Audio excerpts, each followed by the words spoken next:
Hello tout le monde, c'est Deborah de Daily Debbie et j'espère que vous allez bien.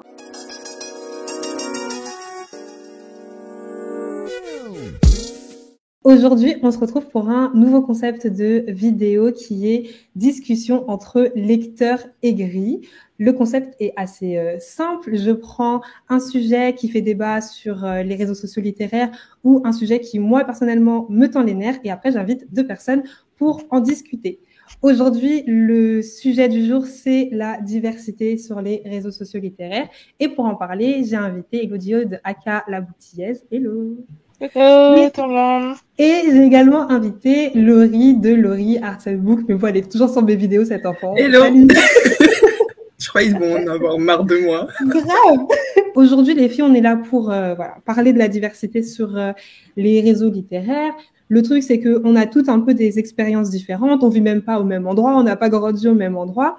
Donc, je me suis dit que ça pourrait être intéressant d'avoir vos avis sur les différents sujets qu'on va parcourir. En off, toutes les trois, on a préparé des questions. Et pour se décider de quel sujet on va parler, j'ai tout mis sur une petite roue, une petite roulette russe. Et on va choisir un sujet. Est-ce que vous êtes prêtes, les filles? Let's go. Vas-y. Pourquoi il y a peu de comptes avec beaucoup d'abonnés tenus par des personnes racisées? Alors du coup, c'était qui déjà qui avait proposé cette question? C'était toi?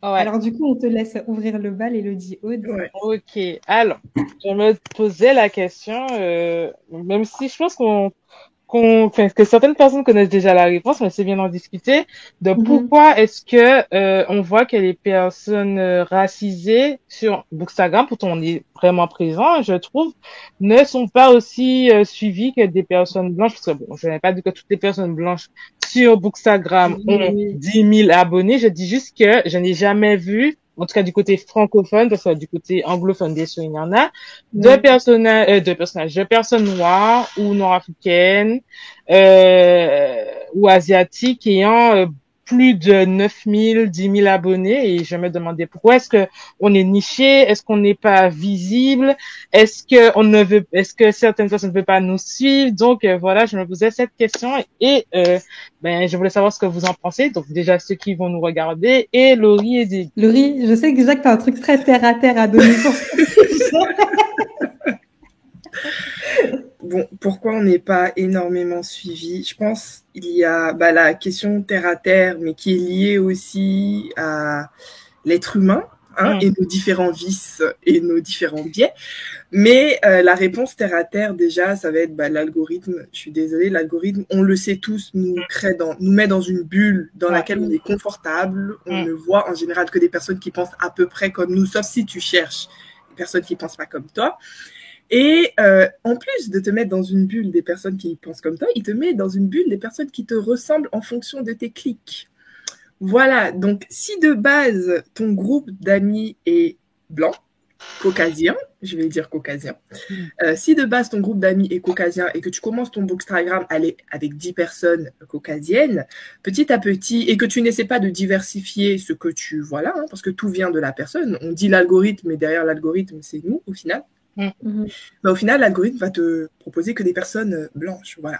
Donc, il va falloir à un moment que je pense les gens fassent l'effort de regarder ce qu'il y a au-delà de ce qu'ils connaissent tous les jours, sachant que je tiens à pousser mon mini coup de gueule parce que j'ai déjà eu cette discussion avec des personnes qui ont dit désolée.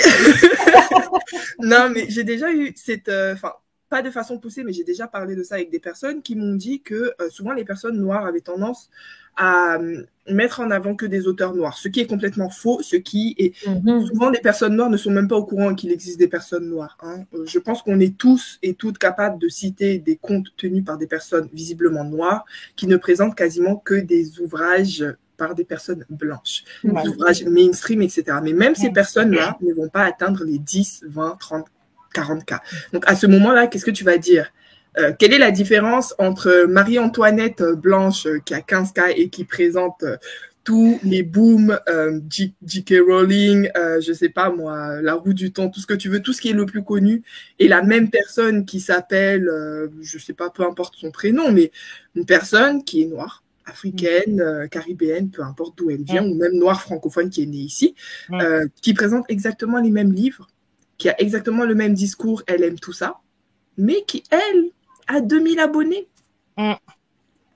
Voilà, je laisse la question ouverte, mais voilà, pour moi, la réponse, c'est l'algorithme, et derrière l'algorithme, il y a qui? Il y a nous. Donc, bon, voilà. Mais même au-delà de ça, je rebondis sur le fait de sortir de sa zone de confort et aussi la conversation que tu as eu avec cette personne-là qui est très énervante. Là, je sais pas qui t'a dit ça, mais vraiment, j'espère que ça va revenir à ça. C'est une personne anonyme. On va l'appeler anonyme. Et ben, du coup, moi, ce que je me dis, c'est que anonyme, déjà, ça veut dire que lorsqu'elle voit un compte avec une personne noire, on va dire noire, tu vois, parce que voilà, toutes les trois, on est noirs, elle se dit tout de suite avoir trouvé un certain type de contenu et c'est pas possible de voir ailleurs. Peu importe le genre. Ouais. Peu importe, tu vois, la personne, elle peut être noire avec des cheveux roses, noire avec des cheveux jaunes, noire avec des cheveux noirs. Elle va dire, ah, c'est noir, c'est bon, c'est mort. Elle va se retrouver qu'avec un type de contenu. Alors que, en vrai, tu prends une personne blanche, c'est possible qu'elle aime que la romance. Il y a des comptes sur Insta où c'est que de la romance. T'as des comptes, c'est que des thrillers. D'autres comptes, c'est du contemporain, de l'historique. Et en fait, pourquoi ça serait pas possible quand c'est des comptes avec des personnes noires? Tu vois? Du coup, bon, on n'a pas encore sélectionné cette question-là. Ça rejoint un petit peu la question du peut-être, dans la tête de ces personnes-là, dès qu'ils voient une personne racisée, forcément, le compte, il sera militant. Forcément, le compte, il va pas sortir des sentiers battus. Forcément, le compte, si je suis noire, je vais parler que de lecture noire. Il faut prendre ça dans le double sens, sachant que personnellement, c'est drôle parce que moi, en ce moment, si tu regardes mon Instagram, il est coupé en deux. T'as une partie où ce sera que des lectures avec des personnages blancs, vraiment depuis le début de mon compte, jusqu'au jour où j'ai réalisé que j'avais besoin de lecture noire et que maintenant sur mon compte, en effet, la plupart des posts que je poste, c'est des personnages noirs. Pas qu'un, il y a des personnages asiatiques et nord-africains aussi. Bref, en tout cas, quand une personne est militante, quand une personne noire est militante, parce que je vais pas mentir, je le suis, toutes les personnes noires deviennent militantes. Du coup, dans la tête de ces personnes-là, ok, elle est noire, forcément, elle va militer, va lire que des lectures comme ça, elle va pas sortir des sentiers battus, etc., etc. Mais j'ai une question du coup. Est-ce que ces intentions qu'on nous donne, c'est-à-dire t'es noir, tu ne lis que des noirs, est-ce que c'est pas un miroir d'eux-mêmes? C'est-à-dire que eux, ils sont blancs, ils ne lisent que des blancs. Et du coup, ils s'attendent à ce que nous, on est noirs, on lit que des noirs. Sauf que pendant des années, on a eu que des blancs. Donc, on a lu des blancs aussi, les gars. Donc, on a lu. Hein. Nous, on n'avait pas trop le choix. Ouais, tu vois. On nous a imposé les lectures des blancs. Exactement. Donc moi je me dis c'est parce que vous savez que vous ne lisez que entre vous, personnes caucasiennes, et quand ils vont sortir des chantiers battus, ils vont bien préciser alors c'est la première fois que je vais lire de ce pays, nanana, je suis trop fière, nanana, on va en entendre parler dans des siècles. Mois, tu vois. Mon gars, finis ton livre. C'est ça. Alors que nous, tu vas voir, enfin, sauf les comptes du coup militants qui légitimement essaient de mettre en avant certaines littératures. Il y en a d'autres qui sont pas militants, mais quand tu vas regarder, c'est beaucoup d'auteurs noirs, beaucoup d'auteurs sud-américains, beaucoup d'auteurs asiatiques, et c'est juste que ils lisent ce qu'ils aiment, et comme par hasard l'auteur il est asiatique, bah super, tu vois. Mais attendez, fun fact, parce que là vous avez dit plein de trucs, je me suis dit mais c'est ma vie. Et fun fact. Alors moi il s'avère que avant d'arriver sur Booksta, je lisais déjà pas mal d'auteurs noirs et pas mal d'auteurs asiatiques. C'était vraiment 60% de ma bibliothèque. Effectivement, j'avais des auteurs blancs. Souvent, c'était des classiques. Mais sinon, à côté de ça, je lisais vraiment sans effort de la littérature afro ou asiatique. Donc, j'arrive sur Booksta. Moi, j'arrive avec, tu sais, mon petit sourire, tout ça. Je suis pas encore trop aigrie. Et là, je me rends compte qu'il y a plein de comptes de personnes caucasiennes, certes, mais également de personnes racisées qui me définissent comme un compte militant. Et j'étais en mode, mais d'où j'ai milité en fait? Qu'est-ce que j'ai milité? Moi, je me disais, juste, je parle de ce que j'aime et je parle de ce que je connais. Et je me considère pas pour autant, surtout sur les réseaux sociaux, je me considère pas pour autant militante. Moi, je me considère juste comme quelqu'un qui lit. Par contre, dans la vie, en dehors des réseaux sociaux, je suis quelqu'un qui milite, tu vois. Si tu parles avec mes potes et tout, ils vont te dire, non mais Déborah, elle donne mal à la tête en fait, tu vois. Donc, je me suis dit, mais comment ça se fait que les deux se sont retrouvés alors que moi, j'avais rien demandé de base? J'ai la réponse. Premièrement, je rebondis sur ce que Laurie a dit. J'ai l'impression que dans leur tête, et franchement, je pense que dans nos têtes aussi, parce qu'on l'a internalisé. Je pense qu'il y a la différence entre une lecture normale, et le mot normal veut dire une lecture avec des personnages blancs, et les autres lectures. Donc, lecture normale et les autres lectures. Donc, ça rejoint ma story time. exactement. Continue. Et la deuxième chose, une fois de plus, on n'existe pas en dehors de nos luttes. T'es noir, t'es une cause. Voilà, ça va pas plus loin. J'ai vu que tu es noir, t'es une cause. T'es une cause Oui, tu vas parler aussi. Exactement, dans le sens que la réflexion est raciste jusqu'au bout parce que ils savent en fait que quand t'es noir, tu subis des choses, mais ils vont faire les aveugles et en même temps, ils vont nous dire que voilà, c'est ça. Enfin, ils vont se dire en nous regardant que forcément, ce compte-là, c'est une cause. Donc, je n'y touche pas. Vous voyez le raisonnement. Franchement, c'est ça, c'est incroyable en fait. C'est incroyable. Je te rejoins totalement. Mais parfait. En fait, c'est une introduction pour ma story time. Donc, tu vois, dans ma bibliothèque, j'ai énormément de livres de personnes racisées, etc., etc. Mais je le fais sans effort. C'est vrai. C'est pas, je me dis, vu que je suis une personne noire, je veux lire des livres avec une personne noire. Juste, c'est des histoires qui m'intéressent. Et je parlais avec une personne caucasienne, toujours ceux-là qui sont pour venir casser ma tête. Je parlais avec une personne caucasienne et je lui disais, mais gros, t'es un petit peu raciste sur les bords dans certaines choses que tu peux dire, notamment quand tu parles de lecture, parce que tu me fais passer pour une personne extrémiste, etc., communautaire et tout. Mais oui, non, mais vraiment, les conversations, des fois, vraiment sur Paris, faut pas vivre sur Paris. Paris, c'est dangereux. Tu te retrouves dans des conversations que tu n'as vraiment pas demandé. Et tu me dis tout ça alors que toi, je regarde ta bibliothèque. Tu as plus de 200 livres. Combien de personnes noires tu as dans ta bibliothèque? Combien de personnes noires as-tu dans ta bibliothèque? Après, elle m'a dit, si, j'en ai une. C'était qui? C'était qui? C'était quoi? C'était le prix Goncourt de l'année dernière, là. La mémoire de nos hommes, je sais pas comme ça. Et Mohamed Bougarsa. Oui, effectivement. Ah, voilà. Ok. C'était une lecture contemporaine. Bref, le gars qui a gagné mais c'est un prix Goncourt, quoi. Enfin, voilà. Le truc qui a été super médiatisé, tout le monde en a entendu parler, c'est passé sur toutes les chaînes, etc. Le gars, il avait ça, et je crois il avait un autre livre, mais c'était le livre, tu sais, il était au fond de sa bibliothèque. C'est caché par plein d'autres livres. Et je lui ai dit, mais toi, est-ce qu'on peut considérer que tu n'es pas aussi communautaire? Parce que dans ta bibliothèque, il n'y a que des personnes blanches, en fait. C'est-à-dire que moi, je dois faire l'effort d'avoir des personnes noires et encore plus de personnes blanches. Mais toi, par contre, tu as le droit de n'avoir que des personnes blanches et une exception pour montrer que tu es ouvert. Mais c'est normal, le mot communautaire n'existe pas pour eux. Oui, c'est une fois de plus, les lectures normales, les autres lectures.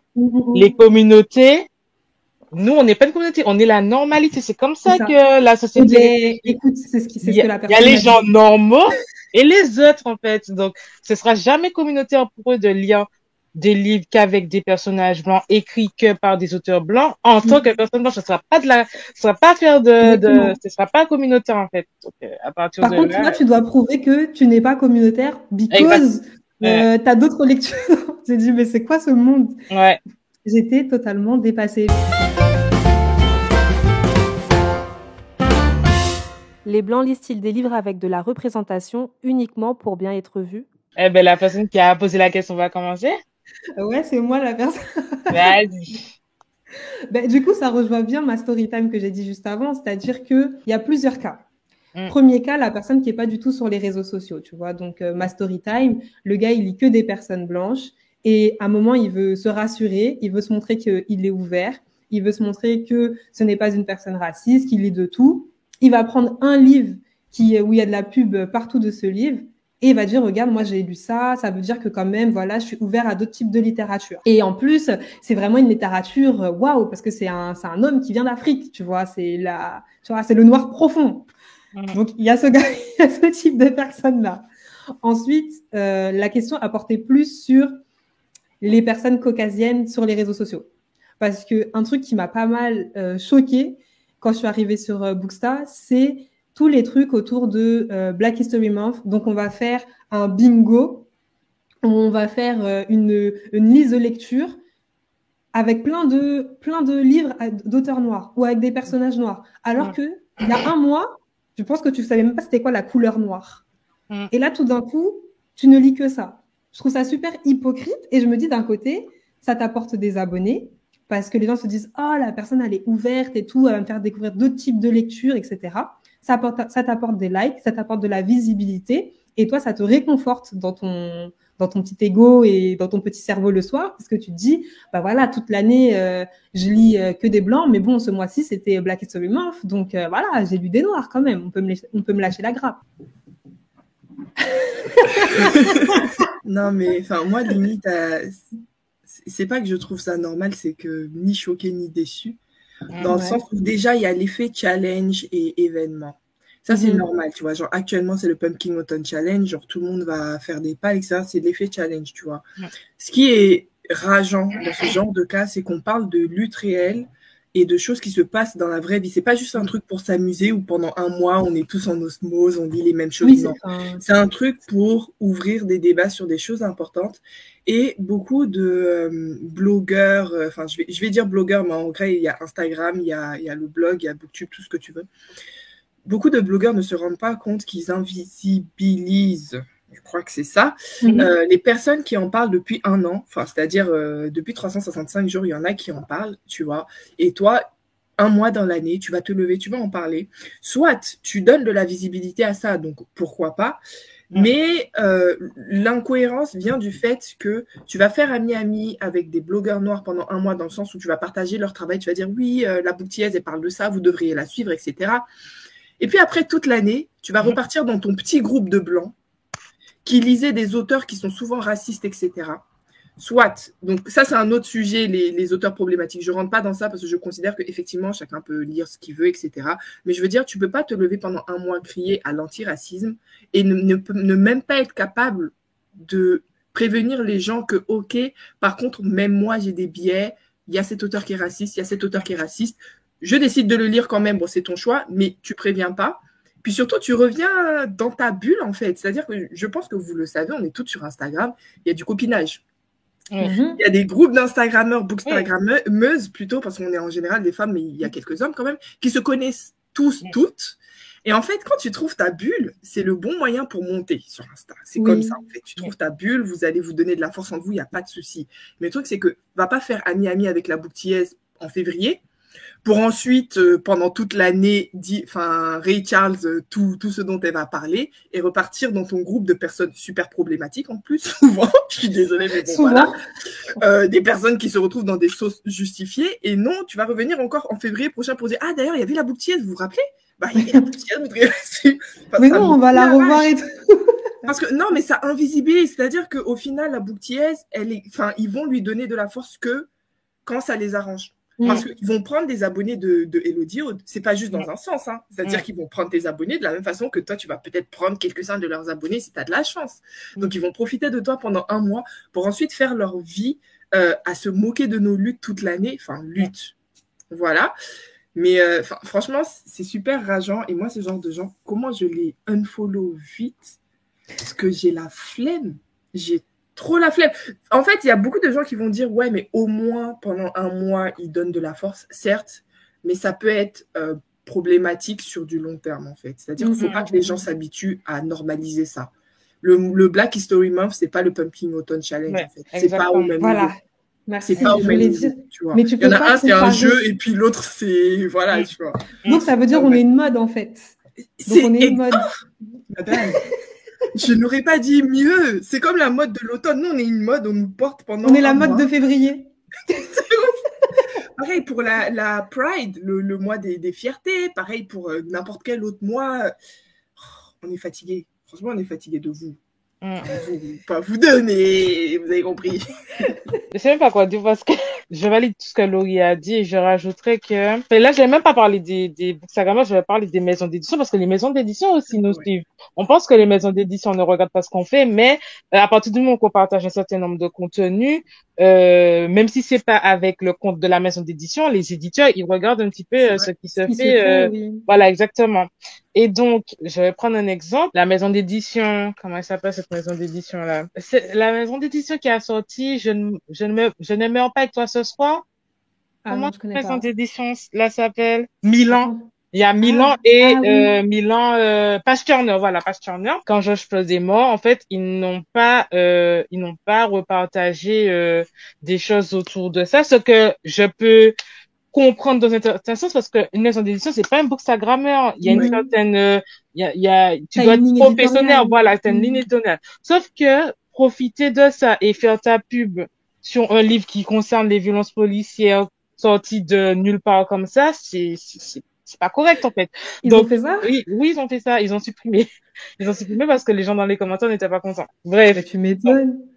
Quand je peux comprendre que que toi, 365 jours par an, tu ne partages pas du contenu sur les violences policières, tu as une ligne éditoriale. On est bien d'accord, ce n'est pas un compte lambda qui peut partager ce qui veut sur son compte. Mais il y a une différence entre être professionnel sur son compte et sortir ce genre de choses sorties de nulle part, en fait. Donc, c'est un petit peu pareil pour les bookstagrammeurs, les éditeurs. Oui, chaque personne a sa place, donc sa ligne éditoriale, mais tu peux pas venir comme ça et puis hop, tu parles d'un truc et puis tu refais ta vie après, en fait. On C'est n'est pas ça. des joujoux. Là, on parle de vraies causes, on parle de violence policière. Enfin, violence policière, on n'a pas parlé d'une fiction, en fait. Les livres, il faut que certaines personnes comprennent aussi que faut faire la part. Il y a des livres fictifs qui sont fictifs. Le Seigneur des Anneaux, c'est fictif. Et The Hate You Give et Tu ne mourras pas avec moi ce soir. Je pense que c'est pas ça le titre, mais bon. Je pense que c'est qui regarde. Au pire, je mettrai la vie de Oui, la voilà, photo c'est de ça. la couverture. C'est des fictions réelles, en fait. C'est des fictions, c'est un livre tiré de faits réels. Des On n'est réels, pas ouais. dans Le Seigneur des Anneaux, on n'est pas dans Harry Potter, on est dans une certaine réalité et tu ne peux pas faire n'importe quoi avec ce genre de livre. Tu peux pas faire n'importe quoi avec ce genre de célébration parce que oui, le Black History Month, c'est quand même une célébration de mettre en avant du contenu afro. Tu peux pas juste venir faire ton truc pendant le Black History Month et puis refaire ta vie après, genre en ignorant, c'est surtout ça, en ignorant le reste du temps, tout ce qui se passe. On te dit pas d'être militant, genre, si t'es pas noir, je vais pas te demander d'être militant, d'être à fond tous les jours, de partager notre contenu. Mais, en fait, il y a la prise de conscience. J'ai l'impression que ces personnes-là prennent pas conscience de ce qu'ils partagent, qu'ils lisent sans lire. Donc, tu vas lire le contenu, tu vas pas te poser des questions, tu vas pas te remettre en question, tu vas pas te dire, mais comment moi je participe à ce mouvement, comment moi je Ouais, il n'y a pas de participe prise de à cette distance. société. Exactement. Donc, j'aime dire que lire, c'est pour s'amuser, on est bien d'accord, mais lire, c'est pour s'éduquer aussi. Les livres ont toujours fait avancer certaines causes. D'ailleurs, ça va rejoindre une autre question qu'on va peut-être faire aujourd'hui. Oui, c'est pas tout le temps pacifiquement qu'on gagne des batailles, des guerres et tout, mais le pacifique là, c'est les livres. Les livres apportent quelque chose. Et si tu lis sans lire, ça ne sert à rien en fait. Arrête-toi là. Donc voilà. C'est ça. Non, mais je te rejoins, il n'y a pas de prise de recul. Et même au-delà de ça, moi, j'ai l'impression qu'ils lisent pas ces livres pour les bonnes raisons. Et ça rejoint un truc que tu disais, Laurie, j'ai noté parce que j'étais sûre que j'allais oublier. Tu disais qu'ils donnent de la visibilité. Donc, tu donnes de la visibilité à un compte d'une personne racisée, au compte d'une personne racisée. Tu donnes de la visibilité à un livre. Mais à la fin de la journée, est-ce que tu t'es demandé pourquoi tu donnais de la visibilité? Et j'ai l'impression que ces comptes-là, ils donnent pas de la visibilité pour les bonnes raisons. Eux, ils voient ça comme un coup marketing. C'est-à-dire, ça va être un moyen, je répète, mais ça va être un moyen d'avoir des likes et d'avoir des abonnements. Mais à la fin, quand il y a des vrais problèmes qui se passent dans notre monde réel, ils vont pas utiliser cette visibilité pour faire avancer les causes. Ils se disent juste, c'est un moyen d'avancer et gagner plus de visibilité pour moi. Ils se disent pas, c'est pour les autres. Donc, ils vont donner de la visibilité à la bouquillaise, mais c'est pas c'est pas pour la bouquillaise, c'est pas pour la cause que défend la bouquillaise, c'est pour leur cause à eux. C'est-à-dire avoir plus d'abonnés. Et ça me dérange de ouf. Mais de toute façon, je suis plus ces comptes. Ah, mais pareil, et je dois faire un tri parce que, entre ceux qui n'ont pas été actifs depuis des années, et vraiment, j'essaie vraiment de diversifier mes comptes parce que je ne suis que noire. Donc, faut aussi que j'en apprenne plus sur les Nord-Africains, sur les Asiatiques. Bon, on n'a pas vraiment d'autochtones en France. Donc, bon, ça c'est plus c'est plus oui, voilà, c'est ça. Mais en tout cas, la communauté qui est présente en France, on doit aussi, en tant que racisé, s'éduquer. On parle pas que il y a des gens qui pensent qu'on toujours des blancs, les blancs, oui, les blancs, ils font ça. Mais non, en fait, en tant que racisé nous-mêmes, je ne suis qu'une femme noire. Ça veut dire que je ne connais pas les problématiques des femmes asiatiques. Je ne connais pas les problématiques des femmes nord-africaines. Et une fois de plus, une chinoise ne vit pas les mêmes expériences qu'une femme coréenne, qu'une femme japonaise. Donc, ce n'est pas une femme chinoise que je vais suivre qui va représenter toute la communauté asiatique, en fait. C'est pas, Et puis, oui, non, vas-y. vas-y, je te laisse terminer. Je voulais juste dire qu'en fait, même en Afrique, en fait, et dans la Caraïbe, un Martiniquais ne vit pas les mêmes expériences qu'un Guadeloupéen. Donc, un Congolais vit pas les mêmes expériences qu'un Sénégalais. C'est pas quand je vais suivre un Congolais que je serai au courant de tout ce qui se passe en Afrique. L'Afrique, c'est un continent, c'est pas un pays. La Caraïbe, c'est C'est une archipel. voilà, archipel, oui, enfin, la Guadeloupe, c'est une archipel, mais en fait, c'est un endroit avec beaucoup d'îles, d'archipels et de pays aussi, parce qu'on rappelle que la Caraïbe, il y a des pays dans la Caraïbe, donc C'est voilà, vrai. Guyane. Donc, on ne se vaut pas, en fait. On ne se vaut pas et il est important d'en apprendre un petit peu plus sur tout le monde. Donc, voilà. C'est ça, mais même, j'irai un petit peu plus loin dans ce que tu as dit, c'est que même en tant que, par exemple, moi je suis guadeloupéenne, toi tu es Mm. martiniquaise, donc ça c'est Ouais. ce que tu as dit, mais Ouais. je prends l'exemple de lectrice des îles, elle est également guadeloupéenne. Mm. Bah, en fait, si tu me suis moi et que tu la suis elle, bah, tu n'auras pas le même type de contenu. Je Exactement. retraite pas toutes les guadeloupéennes, et elle aussi, Exactement. enfin, si tu veux vraiment diversifier ton contenu, apprendre un petit peu bah, des expériences de chacun, il faut que tu suives différentes personnes qui viennent de cette même origine déjà. Exactement. Enfin, juste ça. Et puis, même moi, en tant qu'antillaise, en tant que Guadeloupéenne plus précisément, ce que je partage, des fois, ça n'a aucun rapport, je répète, hein, ça n'a aucun rapport des fois avec les Antilles, puisque je suis pas là pour tenir le drapeau, étendard, etc., et défendre ma patrie tous les jours. J'ai également le droit de souffler de temps en temps. Non, mais c'est ça, c'est vrai, c'est vrai. Donc, C'est vrai. ouais, il faut également se dire, ben voilà, ok, toi, t'es français, français de France, de Bretagne, on est d'accord que tu représentes pas tous les jours la Bretagne. Exactement. Donc, c'est pareil pour moi, c'est pareil pour toi, Elodie, c'est pareil pour toi, Laurie. Et ça, les gens, c'est vrai qu'ils ont du mal à le comprendre. En fait, il faut faire la différence entre si tu veux suivre un compte pour avoir plus de contenu Voilà. et un compte juste parce que tu aimes bien le contenu de ce compte. Ok, c'est une femme noire qui va présenter des lectures qui sont pas forcément qu'avec des personnages noirs. Ou si tu veux suivre un compte d'une femme noire qui vraiment met en avant toutes les lectures d'un personnage noir. En fait, il faut faire un petit peu la différence. La différence entre les deux. Ouais. Est-il obligatoire d'être activiste lorsqu'on est racisé et actif sur les réseaux sociaux? C'est qui avait posé cette question? C'était Laurie? Moi et toi, en vrai. Qui a volé ma question? C'était Laurie? Ah bah Laurie, vas-y. Après, ce sera début et je vais terminer. Ouais, donc ouais, la question de l'obligation de faire de l'activisme quand tu fais partie d'une population minorisée, on va dire ça comme ça. Sur les sphères Bookstar, j'ai l'impression qu'il y a deux réponses, oui et non. C'est-à-dire que oui, selon les personnes qui font pas partie de cette population, et non quand tu es à l'intérieur. On a déjà parlé, surtout toi, Elodie, du fait que et toi aussi d'ailleurs, Déby, qu'on t'estampille activiste quand tu arrives et que tu parles juste de tes lectures et que comme par hasard elles sont diverses, en fait. C'est-à-dire que... Attends, je t'arrête parce qu'en fait...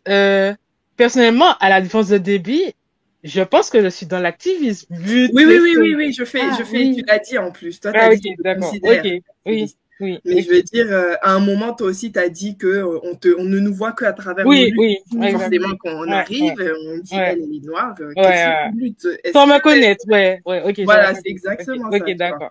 Ok. Donc, j'ai l'impression qu'au-delà, enfin, en dehors de ces populations-là, on nous considère toutes comme, tous et toutes d'ailleurs, comme activistes. À partir du moment où, oui, on met de la lumière sur nos auteurs. Et quand je dis nos auteurs, c'est les auteurs qui nous ressemblent, que ce soit nos pays ou pas du tout.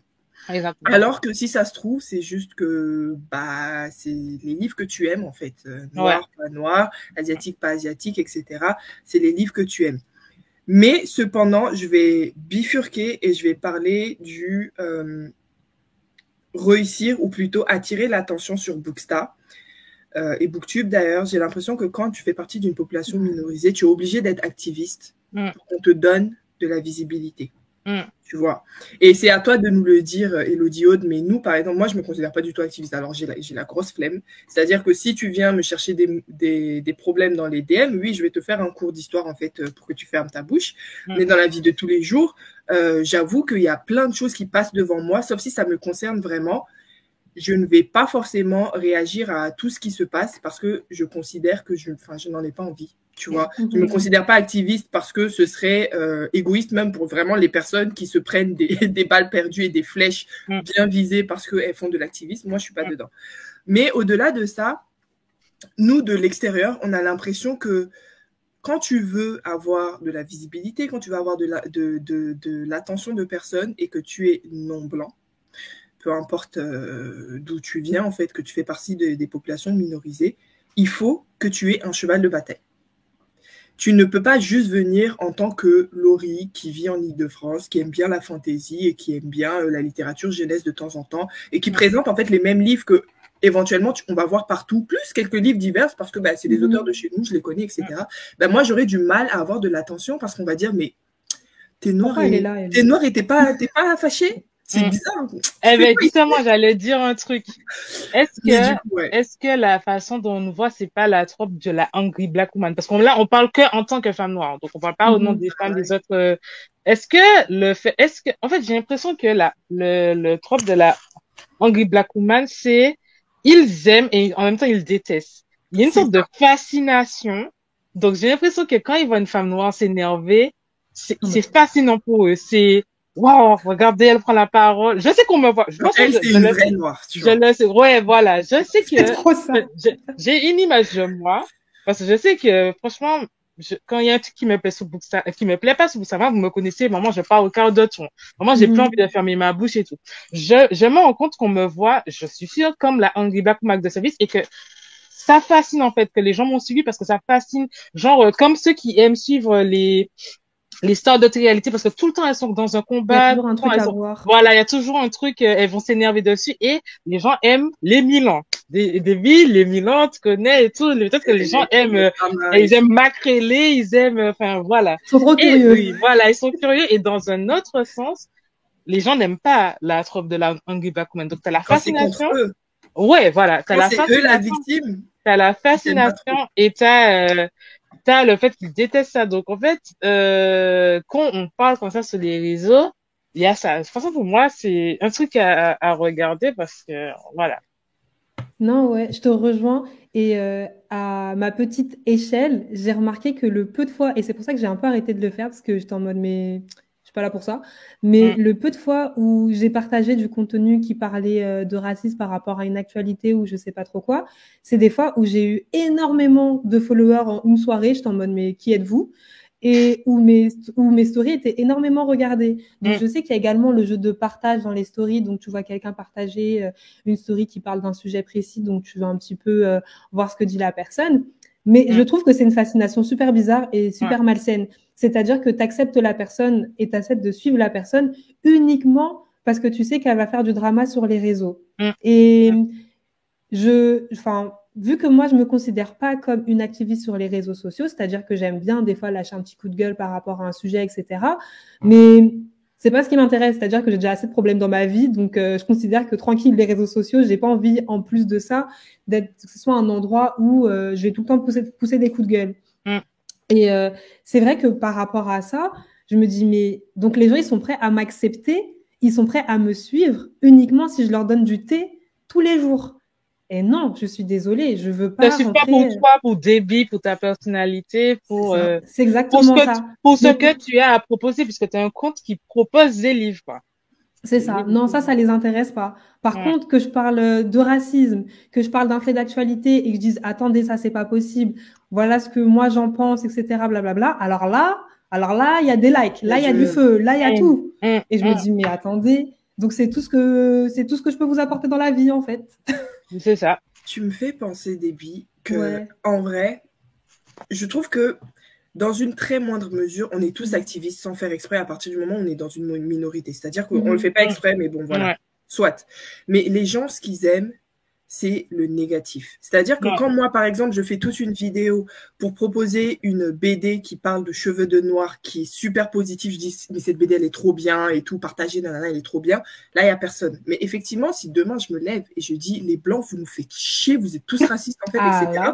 Mais là, tu vas buzzer. Là, je vais buzzer de ouf. Mais là, c'est mon succès. Les 100K. Pendant 2 jours. C'est mon succès. Non, mais pour réel. Alors que dans les deux cas, c'est de l'activisme. Dans un cas, je vais vous montrer quelque chose qui est positif. Je vais venir vous dire, allez, regardez ça, achetez ça, offrez ça à vos enfants, c'est trop bien, nanana. Mais dans un autre cas, c'est du négatif. Donc les gens, pourquoi est-ce que, c'est ça la question, pourquoi est-ce que la visibilité que vous voulez nous donner, il faut qu'elle vienne de quand vous nous avez fait du mal ou quand on se révolte, en fait. C'est ça. Mais pourtant, quand on a des auteurs qui arrivent à avoir de la visibilité qu'on va mettre en avant. Célébrer, quand on est là pour célébrer nos auteurs, célébrer les personnes autour de nous qui réussissent, là, il n'y a personne. Alors qu'il y a réellement un boom d'auteurs noirs qui arrivent à se faire éditer ou auto-éditer. Il y a un boom dans la fantasy, moi qui lis beaucoup. Je vois le boom dans la fantasy francophone noire.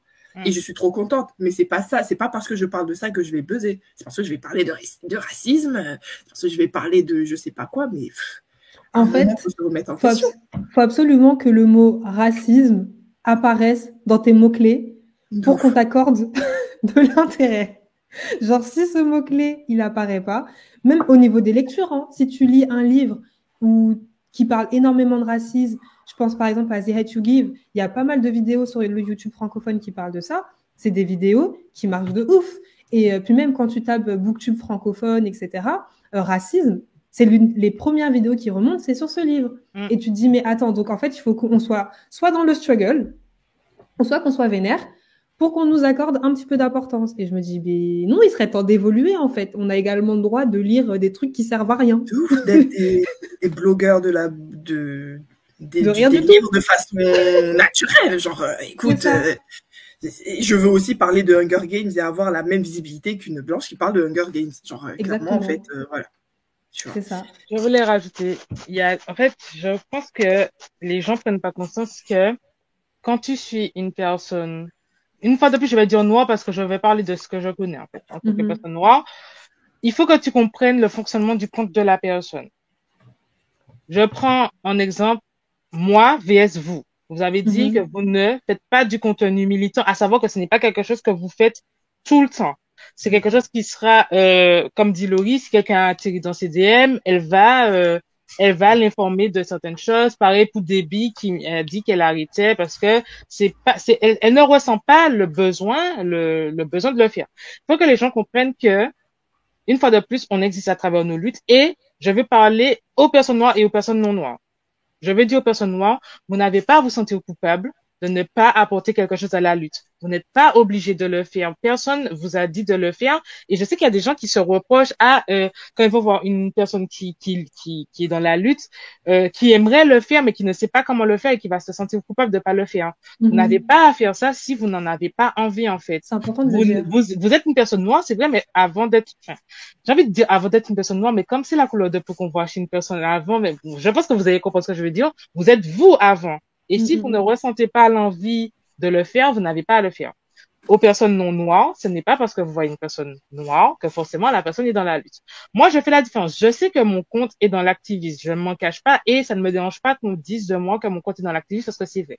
Mais c'est pas non plus une mauvaise chose. Hein. Exactement. Juste, je veux dire qu'il faut faire la différence entre moi, qui ne représente pas tous les noirs, je parle en mon nom et en même temps, je parle au nom de ma communauté, c'est vrai. Donc, moi, je suis dans l'activisme. C'est quelque chose qui me tient à cœur. Et ce n'est pas parce que moi je le fais que Debbie est obligée de le faire, que Laurie est obligée de le faire.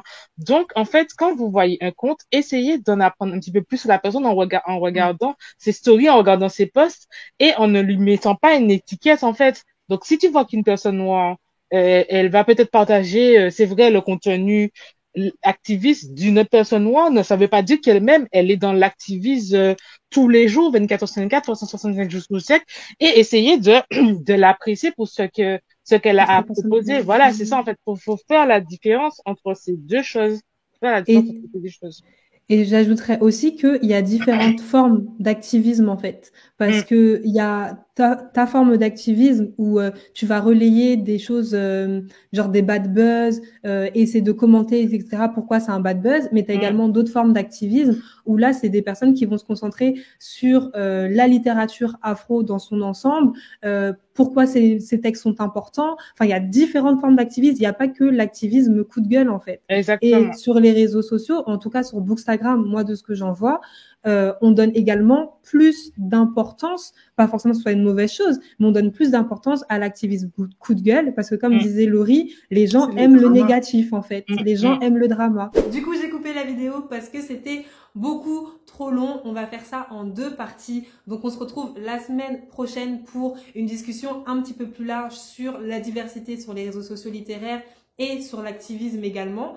Si la vidéo vous a plu, n'hésitez pas à liker la vidéo si ce n'est pas encore fait et à vous abonner à la chaîne. Je vous mets également en barre de description le compte de Elodie Haute qui est la boutillaise et le compte de Laurie qui est Laurie Arts and Books. N'hésitez pas à aussi leur donner de la force. Sur ce, je vous dis à la prochaine, notamment à la semaine prochaine pour la partie 2. Je vous envoie des cœurs sucrés. Tchuss!